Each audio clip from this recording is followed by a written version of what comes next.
This message comes from NPR sponsor Discover. Tired of not getting a hold of anyone when you have questions about your credit card? With 24/7 live customer service from Discover, everyone has the option to talk to a real person. Limitations apply. See terms at discover.com/creditcard.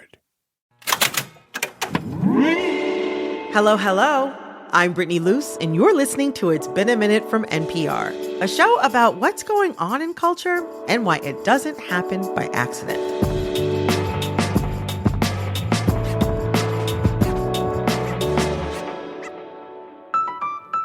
This week, we're connecting the dots between summer vacation, severe weather, and homeownership. I know. How are all these things connected? Well, we're going to find out with NPR's climate correspondents, Sommer and Rott. Lauren, Nate, welcome to It's Been a Minute. Hi there. Hey, thanks for having us.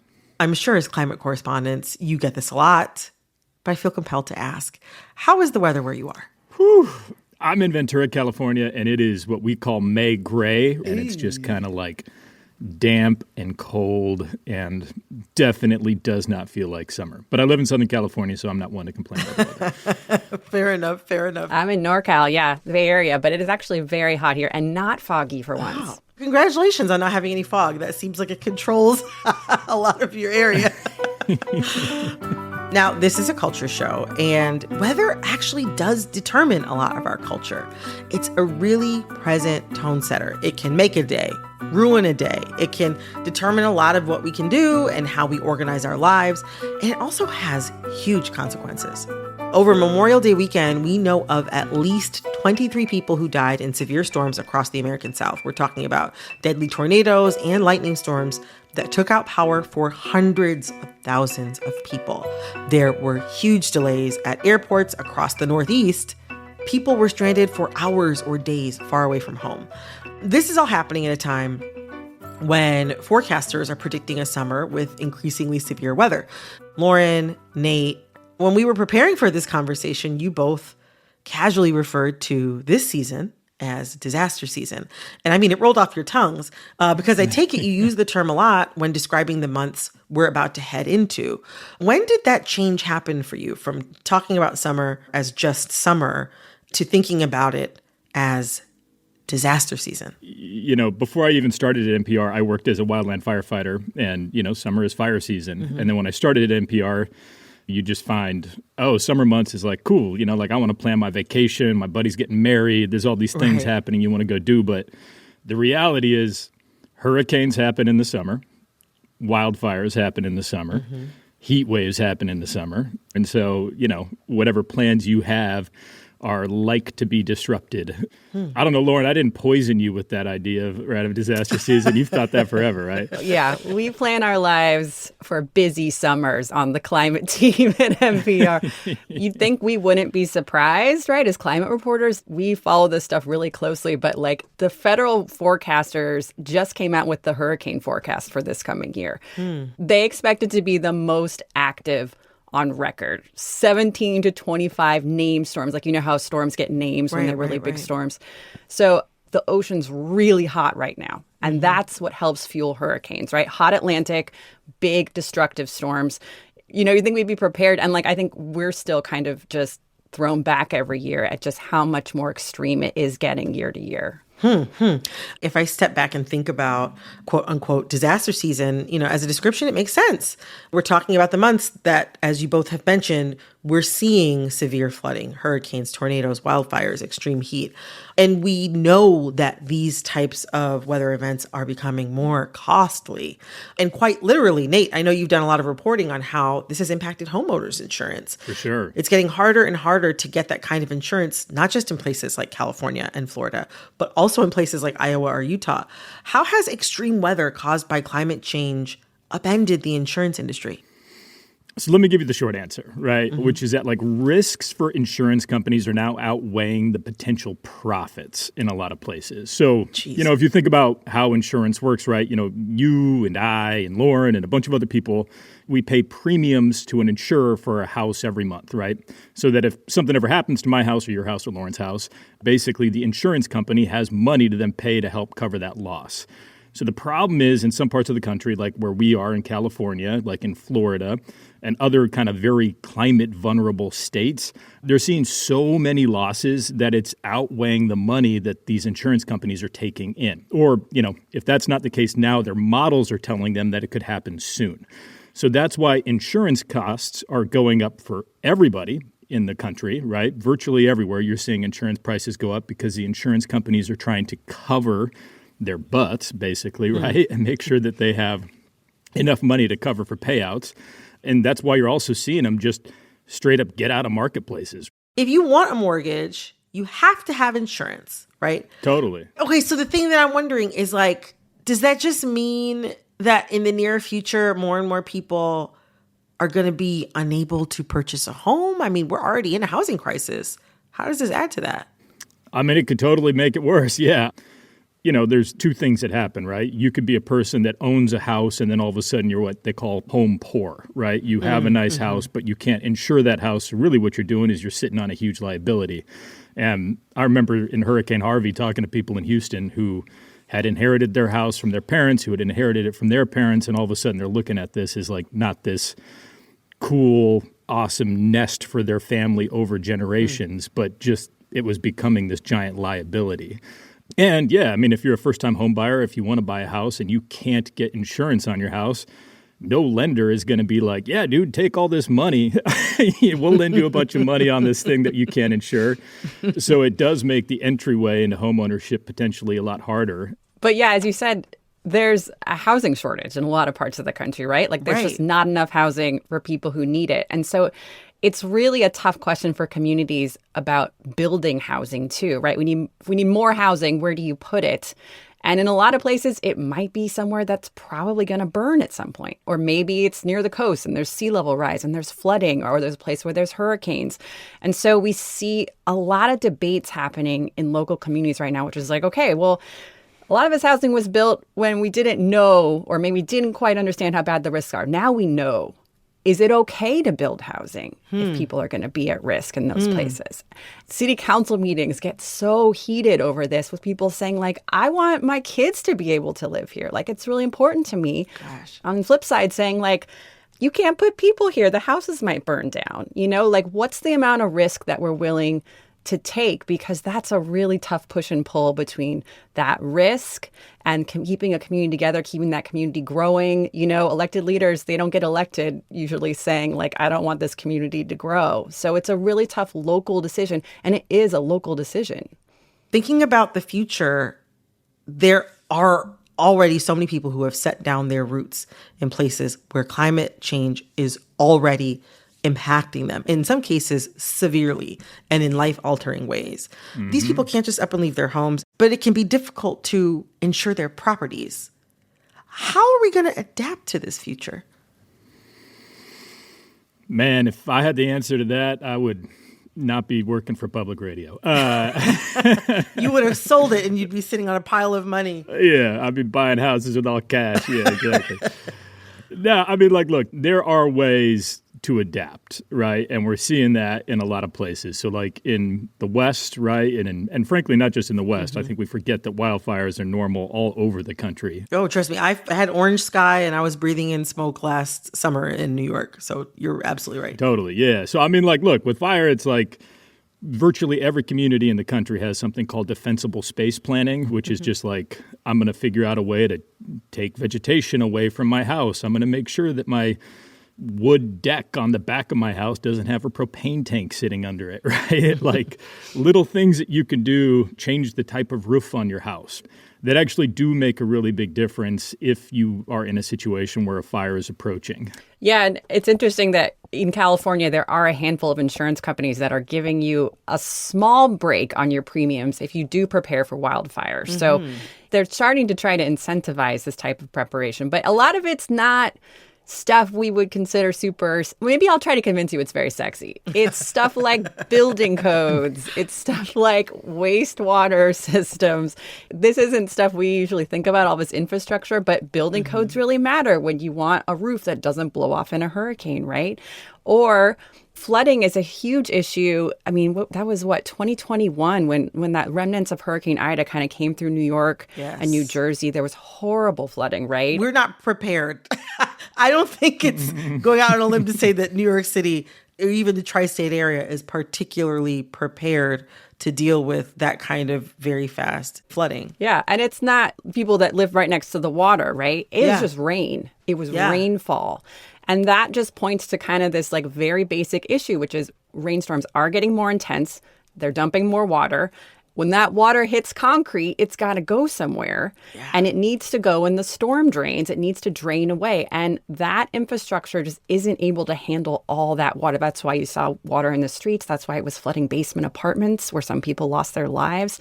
And so there's an upgrading that needs to happen, right? We need to be able to handle all this water, and that's just the infrastructure. That's your storm drains. That's your wastewater treatment stuff. And so it's not sexy, but this is the stuff that really matters to people's lives. I know you said it's unsexy, Lauren, but living in New York, I'm like, I actually would find new wastewater systems extremely sexy because street water is not sexy to me at all. And Brittany, I think one important thing that we could say, there's one very clear, shining, obvious answer here about how we can adapt. We could stop burning fossil fuels at the rate we are and contributing to the problem. It's happening. It's here. It's going to get worse. But the amount it's going to get worse really depends on the actions that we take today. The future is not set in stone here. It's a choose your own adventure, but like not in a fun way at all. Yeah. R.L. Stein didn't write this book. And yet I still have goosebumps. Lauren, Nate, I have learned so much here. Thank you both so much. Thanks so much. Yeah, sorry to be your doomsayers, but climate change is real. Pay attention to it. And as a thank you to both of you, I'd like to teach you something by playing a game with you all. Can you stick around for a tiny bit longer? Heck yeah. All right. All right. Enthusiasm. We love it. We'll be right back with a little game I like to call, But Did You Know? Stick around.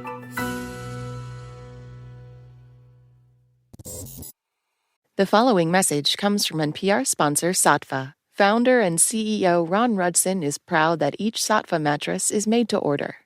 Your mattress has a birth date after you order it. Nothing sits in muggy warehouses. Nothing sits in muggy basements of stores. When you order it, you're getting your product made fresh for you, and people love that. To learn more, go to SAATVA.com/NPR. This message comes from NPR sponsor Discover. Here's a familiar situation. You have a question about your credit card. You call the number for help and can't get a hold of anyone. If only you had a Discover card. With 24/7 U.S.-based live customer service from Discover, everyone has the option to talk to a real person anytime, day or night. Yep, you heard that right, a real person. Get the customer service you deserve with Discover. Limitations apply. See terms at discover.com/creditcard.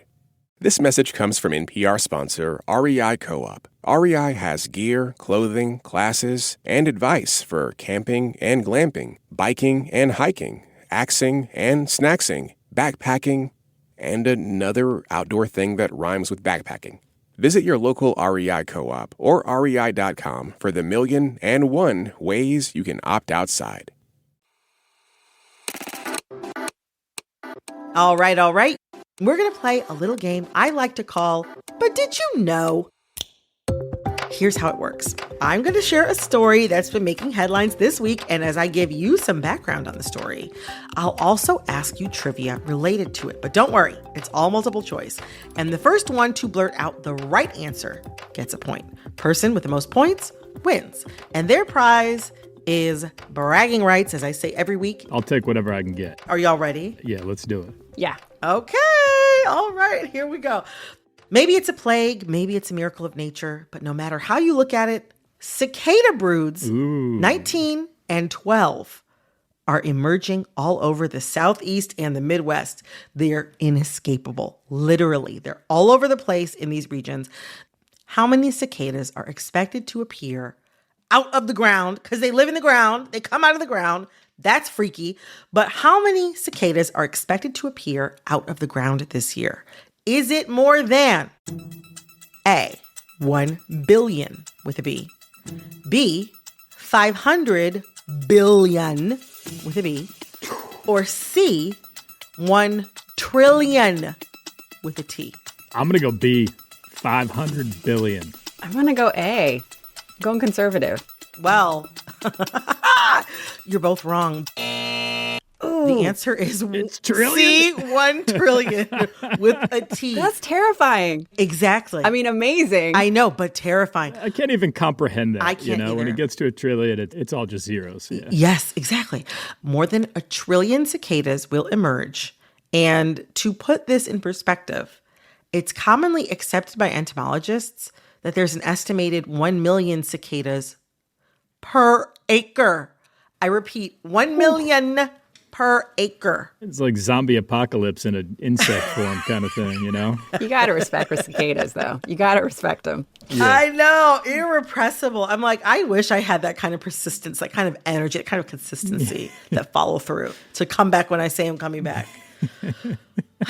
Okay, all right. So like I said, the broods emerging this year are broods 19 and 12. And it has been a long time since these two broods emerged at the same time. Who was the president the last time these two broods converged?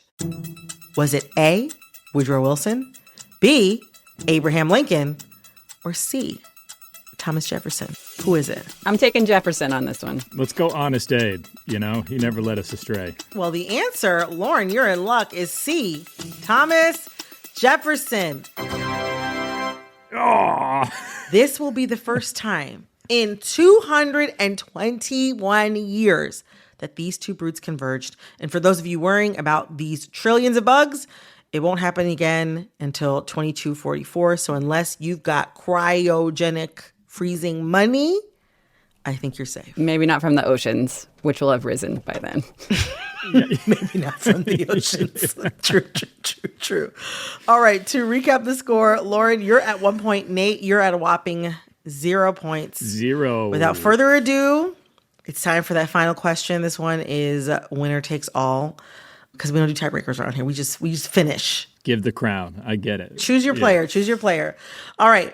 There are 2 types of cicadas, annual and periodical. Both of the broods emerging this year are periodical, meaning they emerge every 13 or 17 years. You probably already knew that. Totally. Yep. But do you know the main way to tell annual and periodical cicadas apart? Is it A, the buzzing of their wings, B, the color of their eyes? I hope I never get close enough to one to know the color of their eyes. Or C, the length of their bodies? I don't know why, but I want to say it's the color of their eyes. It's a body thing. Yeah, morphologically, that makes more sense. Yeah. All right, Lauren says C. Well, Nate, coming up from behind, the answer is B, the color of their eyes. Woo! Periodical cicadas have beady little red eyes. Annual cicadas have black eyes. And that's news you can use the next time you're picking up a cicada. Crunch, crunch. Crunch, crunch, crunch, crunch. I'm actually glad you said crunch, crunch, because for those who don't know, cicadas are edible, actually, but they do belong to the shellfish family. So if you're allergic to shellfish, Don't go picking up cicadas and eating them. don't go eating them. But they are eaten in different parts of the world. Would you eat a cicada burger? A burger? No. I wouldn't want to eat them crushed up in little pieces in a patty. However, I would eat them like on a stick. You know what I mean? Like a little seasoning on them, a little hot sauce, a little spice on them. Cicada kebab. I feel like I would try anything once, you know? Why not? That is it for, but did you know for this week, congratulations to Nate on your win. There you go. I mean, that was a tie. Come on. Nate, Lauren, thank you so much for joining me today. This has been a blast. Yeah, thank you. Yeah, thank you. That was NPR's Nate Rott and Lauren Sommer. I'm going to take a quick break, and when I get back, it's prom season. I'm getting into the fashion of high school's biggest night of the year. Stick around. This message comes from NPR sponsor Shopify. Shopify is the global commerce platform that helps you sell at every stage of your business. From the launch your online shop stage to the first real life store stage, all the way to the did we just hit 1 million orders stage, Shopify's there to help you grow. Sell without needing to code or design. Just bring your best ideas and Shopify will help you open up shop. Sign up for a $1 per month trial period at shopify.com/NPR. I'm Rachel Martin. After hosting Morning Edition for years, I know that the news can wear you down. So we made a new podcast called Wild Card, where a special deck of cards and a whole bunch of fascinating guests help us sort out what makes life meaningful. It's part game show, part existential deep dive, and it is seriously fun. Join me on Wild Card, wherever you get your podcasts, only from NPR. This message comes from The Run Through with Vogue. Listen as designers, Vogue editors, and industry icons like Erykah Badu and Florence Pugh have in-depth conversations about fashion and culture. New episodes are released each Thursday wherever you get your podcasts. A former president found guilty while running for re-election. For a story this big, one podcast is not enough. Here at NPR, we've got you covered from every angle. You can get the news as it happens and legal analysis on the podcast Trump's Trials. And for all the latest on what it means for the 2024 election, head on over to the NPR Politics podcast. Find Trump's Trials and the NPR Politics podcast wherever you get your podcasts. My big question this week is, what can changes in prom fashion tell us about what being a teen looks like today?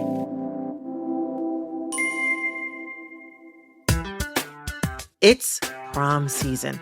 And even though my prom was nearly 20 years ago and I have no desire to go back, I still love seeing the fun looks every year on social media. Not everyone goes to prom, but it's got this place in our culture as a rite of passage, a chance to get dressed up and act a little more grown up for a night. And there's definitely a trope for what a capital D dress should look like on this momentous occasion. Shiny taffeta, big bedazzled moments, got ruffles, you got shimmer, you got this big like razzle-dazzle moment. That's Hillary George Parkin. She's a freelance writer with a focus on fashion and retail. And Hillary, she started to notice something. This stereotypical dress is not really what the teens are wearing anymore. You know, the prom dress trends are mirroring adult trends in a lot of ways. In some cases, adults are wearing the exact same dresses. So Hillary talked to teens and wrote an article about all this. And she found the prom dresses makeover is not just due to preferences. And the change in teen style goes beyond prom. The whole ecosystem of teen fashion is falling apart. To find out why, I sat down with Hillary to hear more about what the adultification of the prom dress says about the blurring of age and fashion. Hillary, welcome to It's Been a Minute. Thanks for having me. My pleasure, my pleasure. Okay, so can I hear about what you wore to prom? My prom dress was a lot like the prom dresses that I talk about in this article, which is to say it was quite casual. It was like a pale blue cotton halter dress. Cute. It's a nice color. Most of my generation and certainly my like friend group I remember was like Jessica McClintock. Oh, yes. Strapless. It was poofy. Yes. There were gemstones, which I love. Like I remember looking back on them, I was like, oh, those are great dresses. At the time, I loved them. Mine was a little bit simpler than that. But definitely I was of the poofy, bedazzled era. What year was it you went to prom? 2007. Oh, okay. Okay. I went in 2005. My younger sister went in 2007. She had like a slightly poofy, like pale yellow with polka dots. But we're talking about prom dresses because you wrote an article about prom dress trends this year. What are you seeing in prom styles?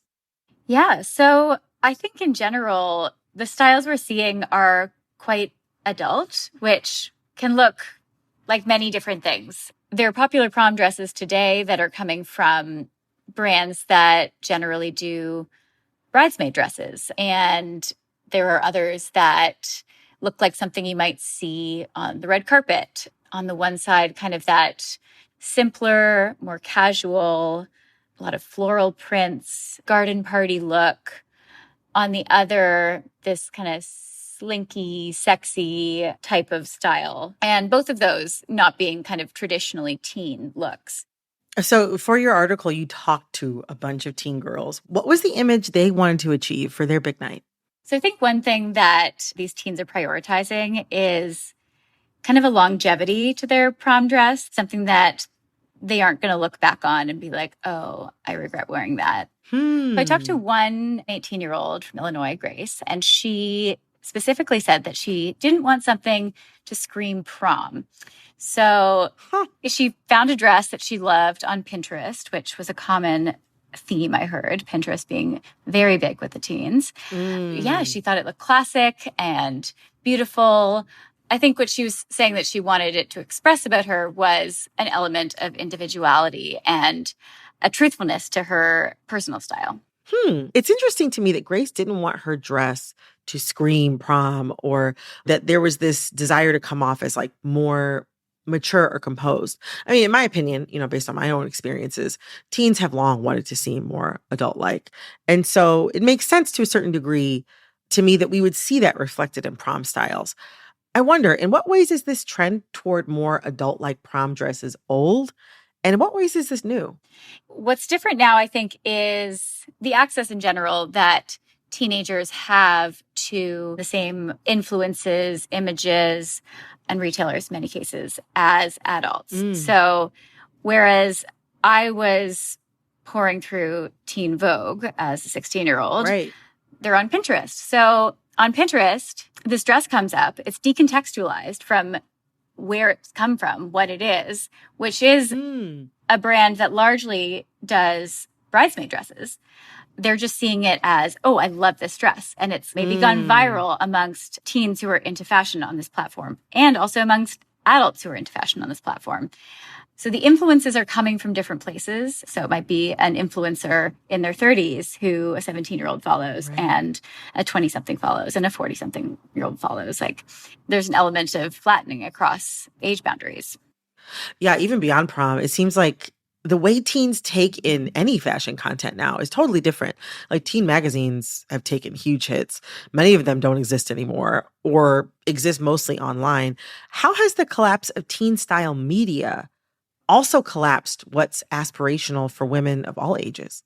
Yeah, I don't know what women in their 30s were up to necessarily in 2005, but I think probably they paid less attention to what teenagers were wearing and doing. It's a hypothesis. That's probably true. So I'm sure I know more about what some 18-year-olds are wearing because they are being fed to me by these platforms. Like, I am seeing images of influencers of all ages who are often dressed in very similar ways. A lot of the trends that have come up in the past few years especially have been quite youthful, have been quite girlish, really. The bows, the coquette core, there's hyper feminine ruffles, and even beyond fashion with stuffed animals are super popular amongst adults. Yeah. I think there's kind of a breakdown of the boundaries between age groups, and especially when we are not necessarily dressing up for the office every day, or your office is open to jeans and a crop top. It changes what we used to think of. This is an adult outfit. Like, this is what I'm going to wear when I'm a grown up. It's so interesting because it's so different from how you and I grew up, and how, many other people grew up experiencing teen fashion. But there have also been a ton of changes in retail that might contribute to this flattening. Like, a bunch of retailers that cater to teens and young girls, like Justice, Route 21, Wet Seal, Delia's, Forever 21. I mean, they've all either closed shop or filed for bankruptcy in the past decade or so. So clearly, this isn't just about prom. This seems like it's about how teens shop in general. Yeah, absolutely. The retail landscape has changed a ton for teens. There used to be a huge category of stores that specifically catered to teens that now just don't exist.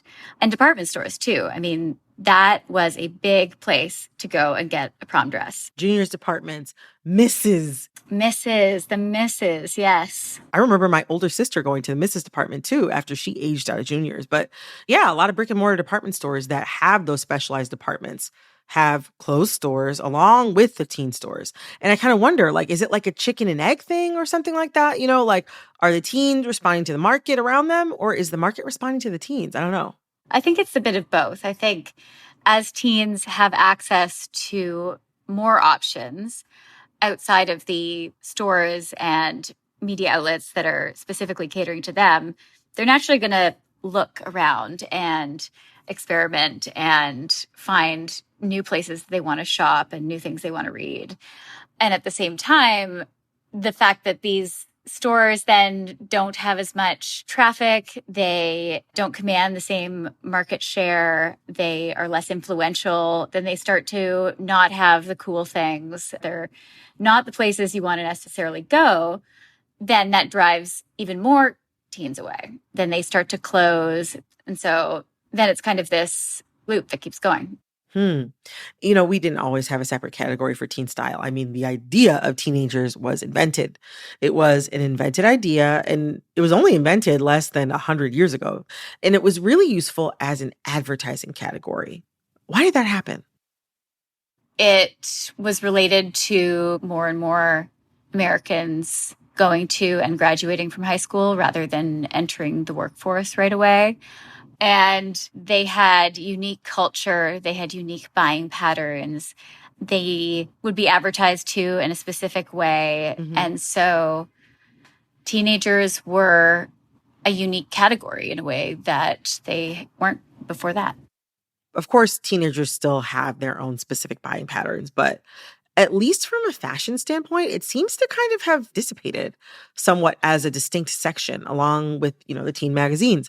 And I've been wondering if there's been some cultural loss there. I don't want to tell teen girls what they should or shouldn't do or what they should or shouldn't want to look like. I feel like they get enough of that already, but I do feel like being an awkward adolescent is like an important experience. Like I went to my prom in 2005. We didn't have makeup tutorials and things like that. And I do cringe when I look back at photos because I had no clue what to do with my hair or my makeup at all, or my clothes at all. But also, societally, I don't think I was expected to, But today, I mean, again, this is outsider looking in.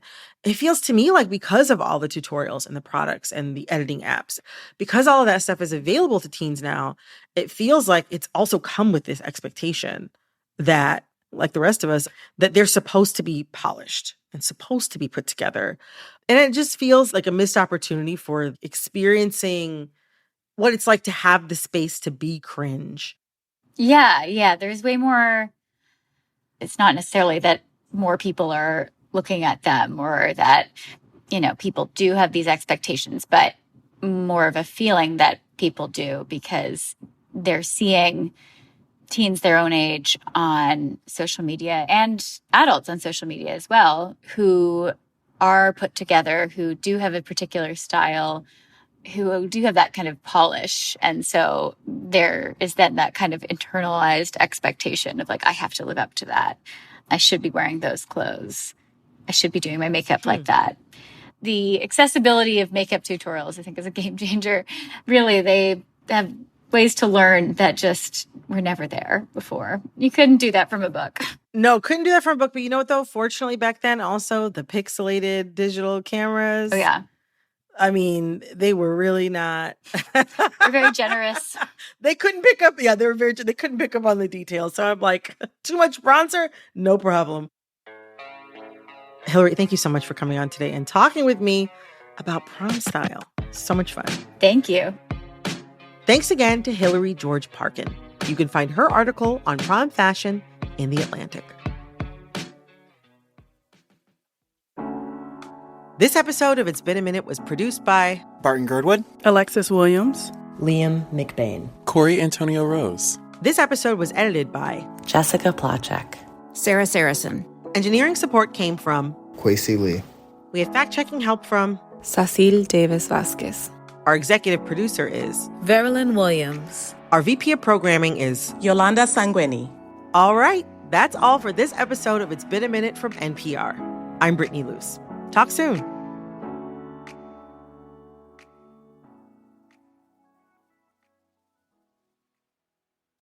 This advertisement comes from our paid sponsor, Fundrise. High interest rates mean that real estate assets are available at a discount compared to previous valuations. The Fundrise Flagship Fund plans to expand its billion-dollar real estate portfolio over the next few months. Add the Fundrise Flagship Fund to your portfolio at fundrise.com/NPR. Carefully consider the investment objectives, risks, charges, and expenses of the fund before investing. Read the prospectus at fundrise.com/flagship. This message comes from NPR sponsor MassMutual. The Financial Educators Council says 39% of Americans don't have someone to go to for financial advice, but you can plan for the short and long term with someone backed by 170 years of financial expertise at massmutual.com. When you hear Birmingham, Alabama, you might think about the civil rights movement, but maybe not about baseball. But as the oldest pro ballpark in America, Rickwood Field saw the struggle for freedom play out right there on the dirt and grass. I'm Roy Wood Jr. I grew up in Birmingham, and I'm going to tell you this whole story. Listen to Road to Rickwood from WWNO and WRKF, part of the NPR network.